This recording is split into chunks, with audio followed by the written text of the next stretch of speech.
Because I always think about that. We live in the most beautiful place and people go and fish. Like is it complicated to be able to serve that in your restaurant, or it's just not possible? It's almost impossible.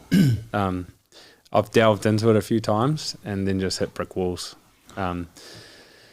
There's people in the know that know how to do it. There's a hell of a lot of paperwork involved.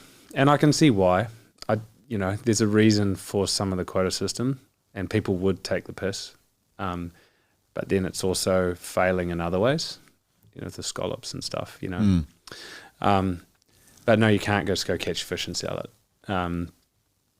As awesome as that would be, and it would, it's a lot of labour as well, filleting, and, we go through quite a lot of fish in the summer.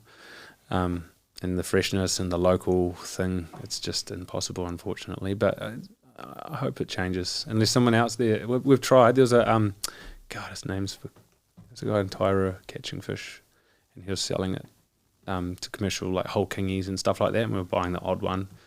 But it wasn't, it wasn't regular enough to be able to put it on your menu or something like that, so you'd have to special it or something. But yeah, for me, the ocean is just, like, I was so lucky to grow up next to the ocean. Mum had a veggie garden, Dad would take the tinny out, launch off the beach, and he'd go catch big snapper all the time. And he'd smoke them. There was like a wicked brick smokehouse in Kuaotunu. He'd always have that lit, and it was sort of part of life. It wasn't really like a... it was part of life. It was part of life. It was how we lived. We caught fish, we grew veggies. We lived in Kuaotunu. It was a gravel road there from every direction. So shooting over to Whiri was not feasible. It was a pretty rough road. And I was lucky enough to grow up with that sort of influence. And that's like, I've just carried on a passion with that, with the free diving and spearfishing and just the love of the ocean and trying to do it sustainably as well. Trying to teach my kids, like fillet a fish and use the frame, make soup out of it, and do whatever you can. Put the heads in the garden after you've cooked them, things like that, Or after you've eaten them. Yeah. The eyes. Oh yeah, I eat a little bit. I don't eat the eyes. You don't eat the eyes? Oh, I've tried. It's not for me. It's just all gooey.